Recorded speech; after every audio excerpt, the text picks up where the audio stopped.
Chers amis, Shabbat Shalom U'Mevorach. Aujourd'hui, nous allons parler de la parashat Chukat.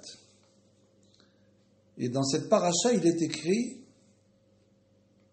un pasuk, un verset qui est très connu, Zot HaTorah Adam Ki Yamud Ba'oel. Voici donc la loi, un homme qui mourra dans la tente. Et bien sûr, comme vous le savez tous, il est écrit dans la Masechet Berachot, là-bas, qu'on parle ici de la tente de la Torah. La Torah ne subsiste qu'en celui qui se sacrifie pour elle. Et Darshu Rabotenu Zal, En HaTorah mitkayemet ela bemi shememit atzmo alea. Seulement quand un homme se sacrifie pour elle, et c'est ça qu'on appelle l'attente de la Torah. Alors bien sûr, ce mot de l'attente est un mot assez bizarre. Pourquoi est-ce qu'on a employé le mot l'attente de la Torah? Où est-ce que nous trouvons ce mot par ailleurs dans la Torah écrite, le Tanakh ou les écrits comme le Teilim par exemple? C'est bien connu, c'est au niveau bien sûr de la tente, c'était la tente d'assignation, la première tente. Et donc là-bas, il est écrit que Yehoshua, le fils de Nun, le jeune serviteur de Moshe Rabbeinu, ne quittait pas la tente d'assignation. Donc bien sûr, ça fait appel au serviteur, le serviteur du tzaddik Moshe Rabbeinu. Après cela, il est écrit, nous allons développer plus en détail, mais c'est simplement pour avoir une idée d'ensemble que ce mot de l'attente était employé à plusieurs reprises et tout le temps dans le même contexte. Il est écrit pour Yaakov Avinu, c'est bien connu que Yaakov était assis dans les tentes, Yoshev Ohalim, Ishtam Yoshev Ohalim, était assis dans les tentes. Quelle tente? De quelle tente on parle? Et on parle bien sûr des tentes de Shem et Ever, qui étaient les sadiques authentiques de leur génération. Ensuite, il est écrit dans les Teilim, comme on l'a dit, un chant de joie et de délivrance retentit dans les tentes des tzadikim. Kol Rina, Rishua ve Oale tzadikim. Donc, c'était dans les tentes des tzadikim. Et enfin, au niveau du prophète Osée, il est écrit là-bas, je te rétablirai dans les tentes au jour mémorable. Et comme Rashi le commente là-bas, c'était comme au temps de Yaakov qui était assis dans les tentes d'études des tzadikim, de la génération qui était Shem et Ever. Donc, Zéhu Yamut Ba'oel, c'est ça ce qu'on appelle mourir dans la tente. Alors, quelle relation y a-t-il entre les tentes donc, qui sont écrites à 4 reprises, on le voit, et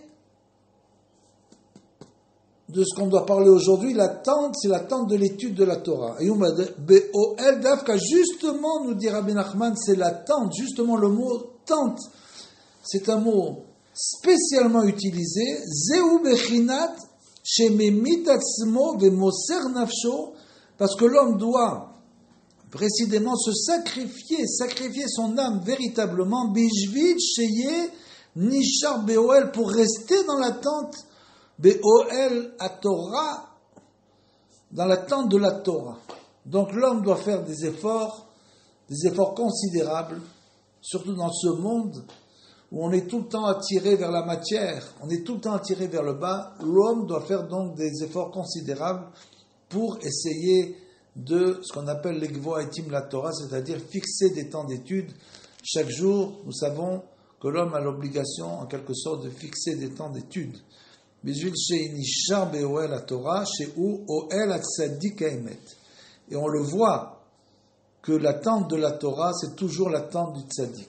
Alors ça, c'est toujours une chose qui revient très souvent à Rabbi Nachman, bien sûr.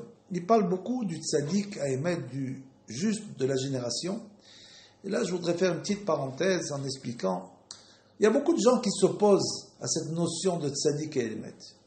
Ils ne comprennent pas tellement quel intérêt véritable, quelle profondeur y a-t-il dans le fait de se rapprocher du tzaddik, du juste de la génération, et d'aller, par exemple, comme le demande Rabbi Nachman, sur son kever, sur sa tombe à Rosh Hashanah, ou même pendant toute l'année, comme il le dit lui-même, tout celui qui vient sur ma tombe, qui prononce les 10 psaumes et qui donne un peu d'argent à la tzedaka, je me tirerai de long en large et je le retirerai, je l'enlèverai, l'extrairai du Gehinam de l'enfer. C'est une notion compliquée parce que ça, c'est une notion qui ne, au niveau de l'intelligence, une notion qui n'a pas d'appui. L'homme ne comprend pas que lui, il doit faire des efforts toute sa vie pour étudier la Torah, pour essayer d'aller dans les chemins de la droiture. C'est une chose qui lui demande énormément d'efforts. Il n'arrive pas à comprendre comment juste le fait d'aller sur la tombe du tzaddik, ça peut faire une tellement grande réparation. Quel effort j'ai fait? J'ai juste voyagé, par exemple, ou je suis allé à Ouman, ou je suis allé chez Rabbi Shimon Bar Yochai, ou je suis allé sur les tombes à Marat Marpella, chez les Avot, chez les patriarches. Quelle est vraiment la réparation? Et c'est quelque chose qu'on a du mal à comprendre, effectivement. On a du mal à comprendre que simplement le fait de voyager sur la tombe des tzadikim, ça peut occasionner de très grandes réparations. Comment ça fonctionne exactement? Pour cela, il faut approfondir de nombreux sujets, ça prendrait beaucoup de temps. Mais ce qu'on peut dire, c'est que il faut savoir que l'homme, constamment, a en quelque sorte, pendant l'année qui s'écoule, ou pendant sa vie, il perd en quelque sorte les étincelles de Kedusha. Parce que chaque fois qu'on ne se conduit pas dans le chemin de Dieu exactement, alors bien sûr, on trébuche et on va perdre les étincelles de Kedusha. Et ces pertes-là, avédot, c'est des pertes. Il a perdu certaines choses. Où est-ce que ça va? Rabbi Nachman nous explique que ça va. Toutes ces pertes sont récupérées par le tzaddik Hador, le juge de la génération. Donc, c'est-à-dire que quand l'homme vient voir le tzaddik Hador, ou il va sur la tombe des grands tzaddikim, il récupère, en quelque sorte, il répare ses pertes. Ces pertes sont là-bas, et quand il vient, et il fait le vidouille, c'est-à-dire qu'il fait les supplications devant le tzaddik, à ce moment-là, il récupère, en quelque sorte, il répare ce qu'il avait perdu, notamment chez le tzaddik Hador, puisqu'on l'a dit, chaque génération présente son tzaddik. Et ça, c'est un grand sujet, c'est Rabbi Nachman. Peu de gens comprennent vraiment la raison profonde de tout ça, parce que c'est très difficile à comprendre. C'est une chose qui n'arrive pas, qui ne vient pas vraiment de l'intellect. Comme le dit Rabbeinu, si tu veux venir chez moi, il faut que tu mettes ton intellect de côté. Il faut que tu fasses le bitou, tu annule l'intellect. Sache ce que j'ai marqué dans mes livres. Si tu comprends ce qui est écrit, tu annules l'intellect et tu viens me voir. Et là-bas, tu vas récupérer tes pertes. Toutes tes pertes. C'est comme ça que des gens vont sur la tombe de Rabbeinu, et sur les tzadikim, et ont des grandes géoulas, des grandes délivrances. Il y a les malades qui guérissent, etc. Il y a des histoires sans fin, qui sont passées notamment à Ouman, des histoires sans fin, des gens qui cherchent leur zivou, tout ce qui manque à la personne, pourquoi il n'arrive pas à véritablement réparer lui-même, parce que notre prière n'est pas une prière qui arrive complètement en haut. On est obligé, même le Harizal le disait, de passer par l'intermédiaire du tzaddik pour que la prière s'élève véritablement. Donc c'est ça l'attente. C'est l'attente du tzaddik. Et donc, Zéou Bechinat Shememit Atzmo, l'homme doit, donc on l'a dit, se sacrifier au Moser Nafsho et même donner son âme, Bishvil Sheye, Nishar Beoel, la Torah, pour rester, on l'a dit, pour étudier la Torah, pour fixer des temps d'études, pour continuer à étudier, avancer. Chez Oel Tzadik Haemet, c'est ça, c'est l'attente du tzaddik de la génération authentique. Bechinat, comme il est écrit dans Shemot, Ve Yehoshua ben Nun, Nahar, Yehoshua ben Nun était un jeune homme, Lo Yamish Metoch Awel, et ne quittait pas l'attente d'assignation, bien sûr. L'attente de qui? L'attente de Moshe Rabbeinu, le tzaddik Ador. Donc il restait tout le temps dans l'attente d'assignation, en quelque sorte, près du tzaddik. Ve'alken kol a mekoravim le tzaddiké emet, et donc tous ceux qui sont proches, qui se rapprochent des tzaddikim authentiques, emet, nikraim yoshve oel, ils sont appelés ceux-là, ceux qui habitent la tente. Quelle tente? Le bechinat, comme il est écrit dans Bereshit, ve'Yakov ishtam yoshev oalim. C'est une expression assez bizarre. Yaakov était donc un homme intègre qui était assis dans les tentes. Encore les tentes. Et quelle tente? De quelle tente on parle? V'Zarashu Rabotenu, et les sages ont enseigné, Zal, dans Bereshit Rabbah, au Halo Shel Shem ve'Ever, dans les tentes de Shem et Ever, Shayu Az Tzadiké Emet, qui étaient à l'époque les tzadikim de la génération, les tzadikim authentiques. Urtiv, et comme il est écrit aussi dans les Teilim, Kol Reina ve'Yoshua be'oale tzadikim. Il est écrit là-bas un chant de joie et de délivrance, donc retentit dans les tentes des tzadikim une fois de plus. On voit bien que la tente, c'est la tente du tzadik. Et on va encore développer à ce niveau. Ve'akatuv mevaser chez les Atid, et justement là-bas, l'Écriture nous enseigne que dans le futur, Yashvu kol Israël be'oale atzadike haemet. Comme ça, c'est écrit que dans le futur, Israël, tout le peuple d'Israël, va s'asseoir dans les tentes des justes, véritables, authentiques, ve'itkarvu alehem, et se rapprocheront d'eux.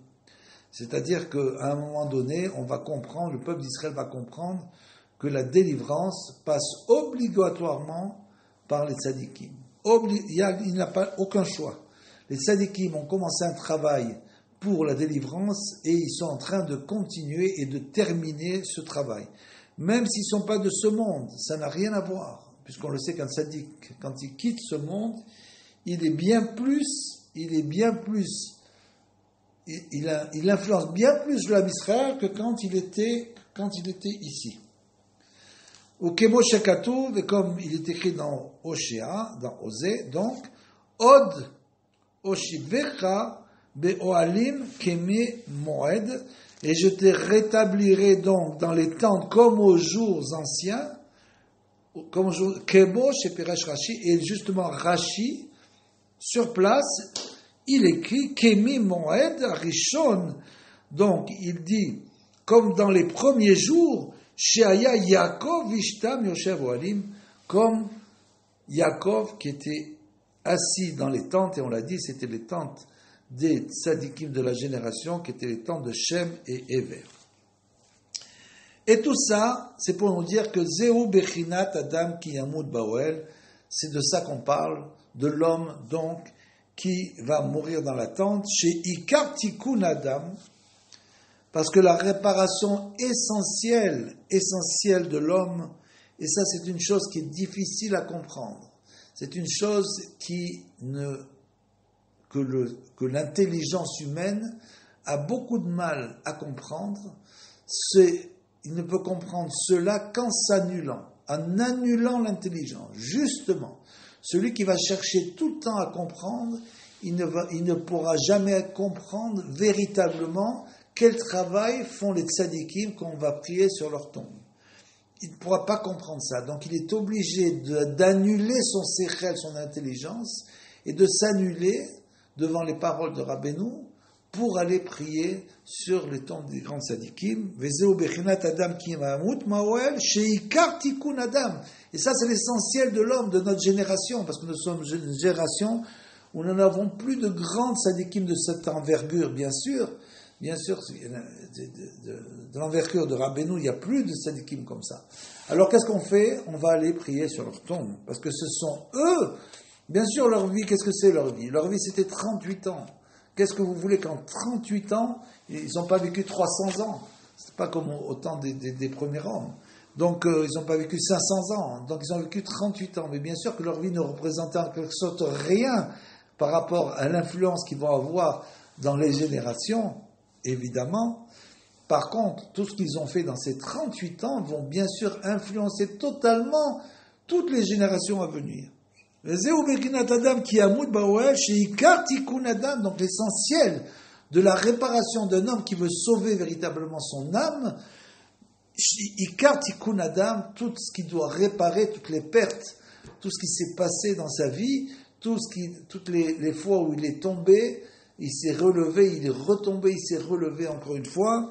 Ikar kiyum Torah, et l'essentiel aussi de l'existence de la Torah, kiyum Torah, ou keshememit atzmo bishvil haoel, c'est comme un individu, comme on l'a dit, c'est ce qui se sacrifie pour la tente, ayenu, c'est-à-dire bien sûr, bishvil, chez Karev, la tzaddik Emet, que l'homme va tout faire pour se rapprocher du tzaddik véritable. Si l'homme savait, s'il savait d'avance, quelle serait sa vie, comment changerait sa vie, comment d'un coup il aurait toutes les géoulottes dans tous les niveaux de sa vie, bien sûr progressivement, mais il aurait toutes les géoulottes en se rapprochant et en allant prier sur la tombe des tzaddikim, je peux vous dire que tout le monde irait, courez sur la tombe des tzaddikim et sur la tombe de Rabbeinu. Ça c'est clair. Mais bien sûr, le mauvais penchant, le baldavar, il fait en sorte que cette marloquette qu'il y a eu sur Rabbeinu, par exemple, continue en quelque sorte. On vit un peu dans un nuage avec un brouillard devant les yeux. Il brouille la vision de l'homme pour ne pas qu'il y aille, justement. Parce que l'homme garde tout de même le libre arbitre. Donc, il réfléchit et il utilise son libre arbitre, alors où il écoute les autres, il écoute les gens, alors bien sûr, ça va le refroidir et l'écarter complètement de cette notion. Donc il faut qu'il sache la situation dans laquelle il se trouve et qu'est-ce qu'il doit décider lui-même.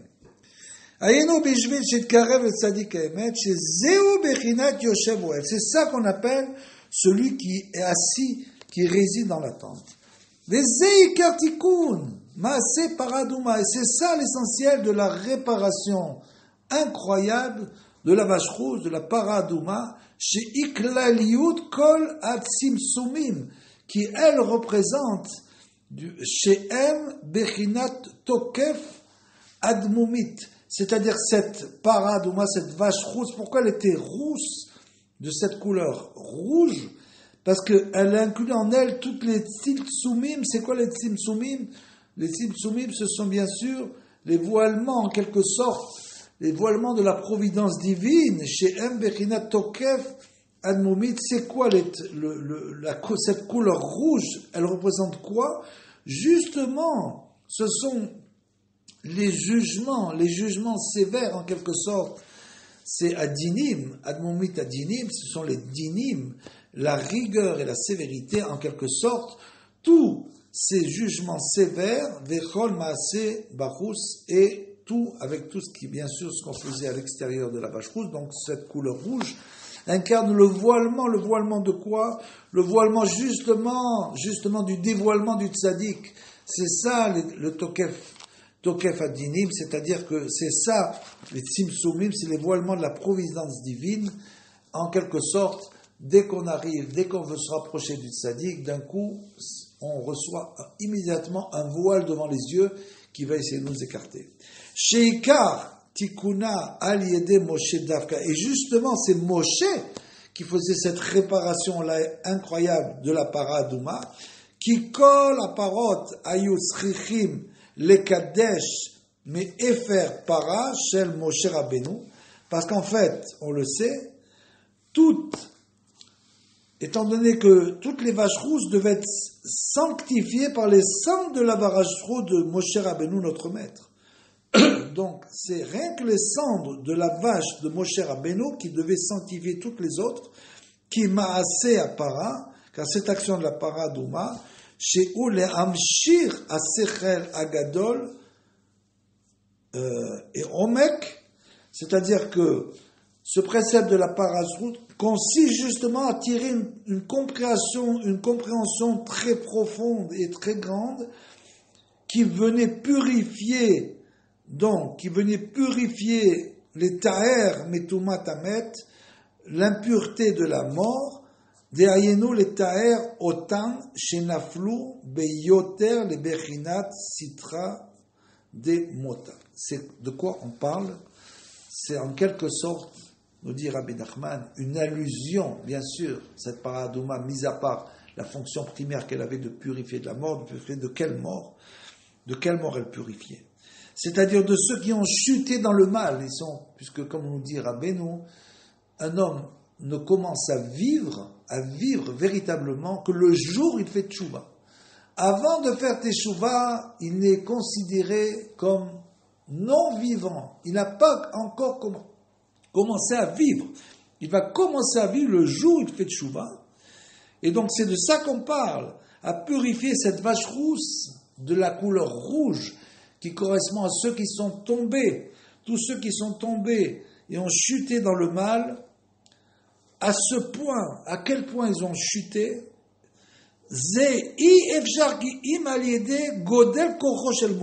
pour nous enseigner que c'est uniquement par la force de Moshe, puisque toutes les vaches rousses devaient passer par lui, par sa vache rousse.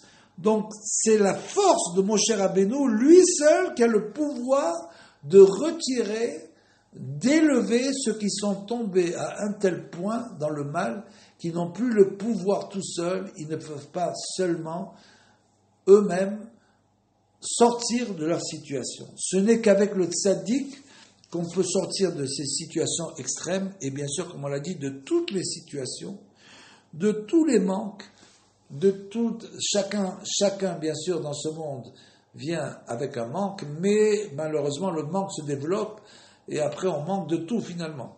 Donc tous les manques, l'homme va chercher sa réparation, sa ashlama, c'est-à-dire sa compensation chez le tzaddik, chez le Moshe, chez ou bechinat tzaddik agadol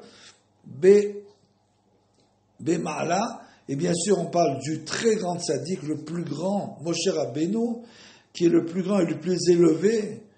Sheyesh lo kohar le ta'er anofli, parce que lui, il est tellement arrivé à un niveau très très élevé qu'il a la force véritablement de purifier ceux qui sont tombés, meod, qui sont tombés très bas. Uksheo-chazim atzmam bo be'emet be'mesirat nefesh, s'il se lie réellement à lui, au tzaddik de la génération, par un dévouement total. Be'mesirat nefesh. Bien sûr, ils doivent se vouer et comprendre la force du tzaddik, et quand ils vont le voir, à ce moment, ils reçoivent tout de lui. Ou les achnis gam ba'em asagot elokut. Et bien sûr, ce tzaddik, son travail essentiel, c'est de commencer à réparer notre sechel, de réparer notre intelligence, pour que nous commencions à recevoir des réparations au niveau de l'intelligence et commencer à se rapprocher, à nous rapprocher, bien sûr, de la vérité, et nous écarter du mensonge dans tous les domaines. Donc, pour cela, le Baal Shem Tov disait, il disait qu'il mangeait tous les Shabbats du saumon. Pourquoi du saumon? Parce qu'il disait c'est le seul poisson qui nage à contre-courant. Le saumon est un poisson qui remonte les rivières jusqu'en haut pour pondre les œufs, et souvent quand il arrive en haut, il meurt de fatigue. Donc le klal, c'est de toujours réfléchir en quelque sorte à contre-courant, ne pas se laisser emporter par le courant. Mais par contre, Rabbeinu nous enseigne aussi, tu dois nager à contre-courant, mais tu dois être aussi, ne pas être contre. C'est-à-dire qu'il ne faut pas être contre les gens. Donc il faut essayer de trouver un équilibre, comprendre, faire une introspection pour comprendre à travers les livres de Rabbeinu quel est son véritable message. C'est Jeikar Tikvatam Vetikunam, et c'est ça leur véritable espoir et leur véritable réparation de ceux qui sont tombés, donc ils sont tombés très bas, ou de ceux qui ont des manques comme tout le monde, et qui ont besoin de réparation bien sûr.